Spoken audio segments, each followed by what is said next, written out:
Yo, what's going on, everyone? Welcome to week 4 of Look Who's Chalking. Gary, what's going on? How you doing? Week 3. It was good to the both of us, but I feel like maybe because of your particular analysis and breakdowns on the show, it was a little kinder to you than it was to me. Yeah, well, don't sell yourself short. I know we talked a little bit after the slate last week. I think you did okay for yourself as well. But yeah, it was a plus EV week for me. So anytime, when you're a multi-entry tournament player like me, anytime you're just making money at all, obviously you're swinging for that big home run. But anytime you're making money at all, you feel good about your week. But it was a very good week. I mean, I was over the field on the Josh Allen stacks, which you needed to have. Obviously, the men's warehouse and Mike Williams, I think, was should have played out well for any of you that I hope listened, as he was the top receiver on the slate. And just overall, I feel really good about where we are in the NFL season in my process right now, which is great because we're still so early on. We're just going into week 4, and I'm excited, especially because my Giants are so fucking bad that this is all I have to look forward to every week. You know what's great? It's like when you go on a vacation, okay? And, you go somewhere for a week. And I know you're not a single guy anymore, but let's just pretend. I'm sure you remember what it was like at some point. But you go on a vacation and, you want to be a little frisky out there. And you get there on a Monday, and on Tuesday, good stuff's already happening for you. Yep. There's no better feeling knowing that you now have 5 days to still build on that. The opposite would be, oh my God, nothing's going your way. And then week 6, you meet the hottest girl there, and you find out she's leaving that next morning, and you have no time left to do anything, and it's a ruined experience. But we're the opposite of that, where we're feeling good early, and now we got the rest of spring break here to parlay that into future weeks. It's true. You're always going to get an absurd reference from me, so we'll start there and move on. But I do want to say something about that Josh Allen. I'm not a coward. I will, the way I call it, if you're a Curb Your Enthusiasm, you must be, right? Oh, can't wait. They just announced, I think, October 24th is coming back? Exactly. And you know Mocha Joe? Of course. Of course. And not from last season, but the first time he was on, he would go, all right, Mocha Joe. And that's what I'm going to say when you hand me a piece of humble pie. That's what you did with Josh Allen. I questioned if he was the original Josh Allen, but that offense passes so much, and you just see it every time they line up. They're always in the shotgun. Singletary and Moss are only going to get carries when they're up. He was winging it all over the place, and all I guess to say is, all right, Mocha Joe. It was all there for you, man. He was discounted, and the Washington football team's defense is not good anymore. We know that, and they were due for a huge passing output game. And I said, literally, his ceiling game is a 3 or 4 passing touchdown game with a rushing touchdown. That's what he was doing all of last year. He went into Buffalo, and he was the only 1:00 game that was doing much of anything last week, and that worked out well. And you did the perfect thing where you always want to be a week early. Yes. You never want to have to see something to believe it. You have to have that horror movie philosophy where believe it and then you'll see it. Exactly. It's for real. It's like, I believe, what was that from, like The Orphanage or something? I don't know. I got an extensive horror movie library, especially with October right around the corner here. Yeah, but that's your lane. Like he said, he was 6% owned in The Millionaire, you said? Yeah, 6 or 7, something like that. Yep. And think about how much of a steal that is. Yeah. And totally. It was kind of wild that you needed to pair him with Beasley and Emmanuel Sanders. Well, yeah, Sanders and him were the perfect pair. So Beasley, technically, if we're just talking perfect lineup, which you guys know I like to analyze, it was Sanders and it was just Sanders. Josh Allen Sanders, like, with no run back. And see, that's the thing you have to know. It's like, I think people that are that DFS community that's analyzing this sport all the time think that you need to always have a run back in tournament lineups. And yes, that's true 80+% of the time. But if you really dug into that game, you think Heineke going into Buffalo's due for a massive offensive output. And Buffalo has a good defense, and they're at home. There's no reason to think that they absolutely need a run back in that game. So I think I had like 13-14% Josh Allen. I did half with run backs, half without run backs. And obviously my Sanders Beasley double stacks, or just my Sanders skinny stacks with no run backs, are my most successful lineups. One of them got me into the top 100 in the milli. So it's right there. I struggle because I have this theory that when you play a bad team, you often play down to their level. See Kyler Murray yesterday.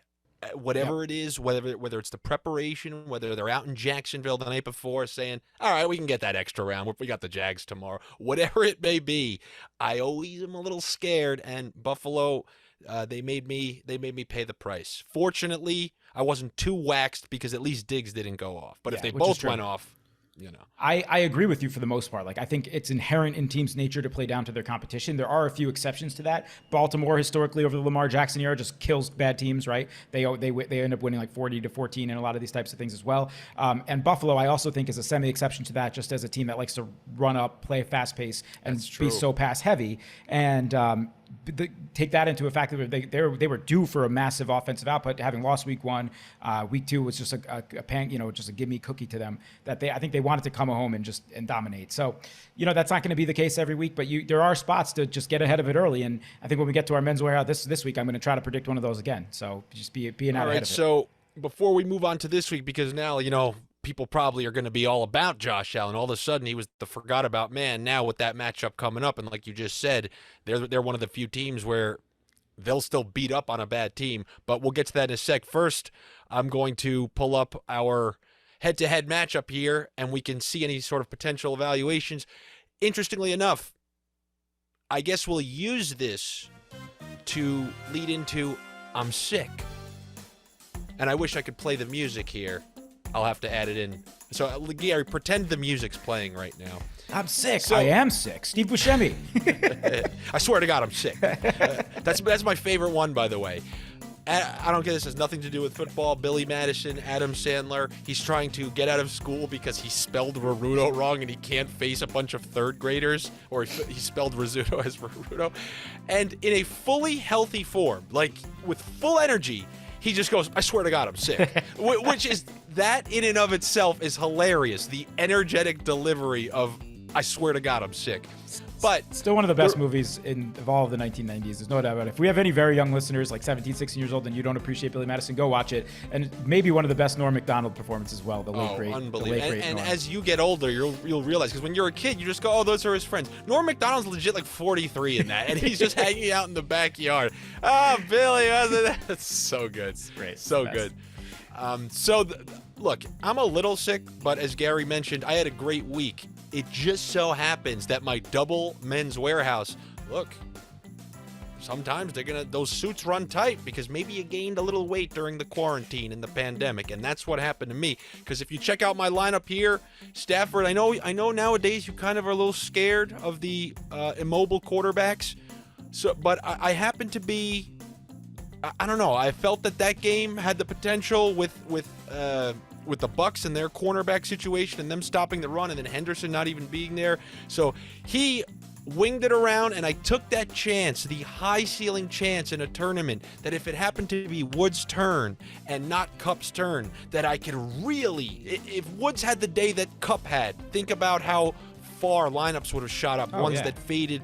Yeah, so unfortunately, it's not mosquito season. They're out of here. Deep Woods is no longer applied. You do not need to spray. Put it in the shelves. Get that black light that you're hanging in the backyard. Get that out until next summer, because there's no Woods. There's no Woods, and even worse than that, if there's like a fantasy karma god watching, he saw me taking that victory lap about AJ Brown not being a top 5 receiver. He saw me get happy, and he just said, you know what? The fact that you think you're just going to get away with this and then have a good day with him, he drilled me with that hamstring injury. Yep. And if you're a reasonable person, I know most people nowadays have zero reason in them. They're just maniacs with a knife staring at their computer screen, waiting to go nuts with one hand and point the knife with the other, that they don't factor in that injuries are out of my control. Right. Okay? No, totally. I gave you the Mostert. I said, look, Mostert, I'll take responsibility because he had leaky knees to begin with. But this was not the A.J. Brown knee issue that they managed. I said, this is just a hamstring. Like if I told you Julio Jones, I'd say, oh, look, you got to take responsibility if he comes limping out of that game. But A.J. Brown leaving with the hamstring, there's just no way I can factor that in.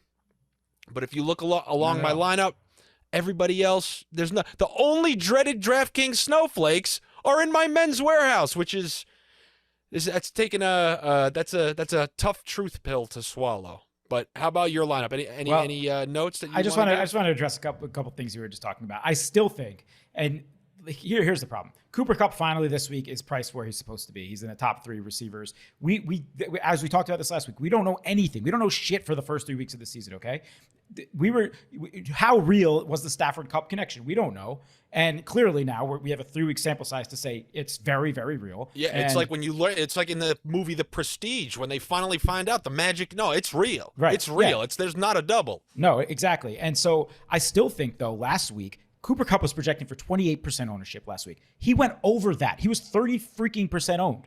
30+% owned. That's absurd for any one wide receiver on a big tournament slate. And yet it was good chalk. Now, the optimal move is to still do what we both did, and I did it in my build as well. I went well under on Cooper Kupp and well over on Robert Woods, even though they were both kind of chalky. When you're just talking about game environment, you like that game environment, it makes sense to go on the one that was now less owned. Now, if Cooper Kupp's going to be Devontae Adams for the rest of the season, you have to rethink that. Now that he's going to be more appropriately priced, I'm sure he's still going to draw a lot of ownership, but I still think there will be Robert Woods weeks. Will he have the ceiling ever this season of Cooper Kupp? Probably not. But, I don't disagree with your thought process there at all. And to answer your question about, or to just address like the guys like Stafford, that's more of my season long take that I prefer to have a guy with a rushing floor just that is kind of on my team. Yeah, but I didn't mean to.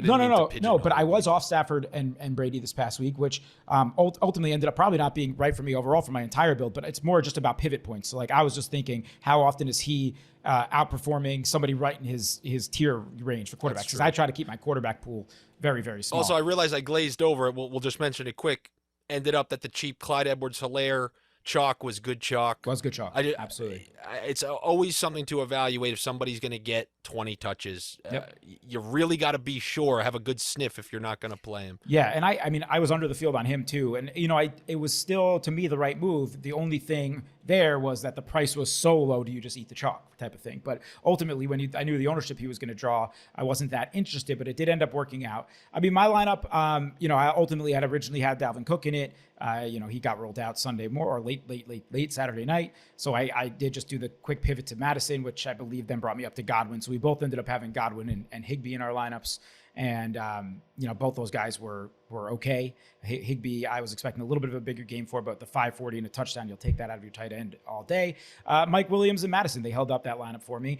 Mahomes didn't do what I thought he was going to do. I really probably should have gone with my own type of theory, where is how often is he outperforming his opponent in a good matchup on the same slate as far as their price tier. So I knew I loved Herbert. I had more Herbert than Mahomes last week, but I should have gone all the way in on Herbert and off Mahomes. But that's all you could do in retrospect. But Mike Williams, man, won me a lot of money last week. Let me tell you something. That guy's a monster. There's no luck involved. He looks like a legit monster out there. And he finally has an offensive coordinator that knows how to use him correctly. It's just, he's going to be scary for the rest of the season.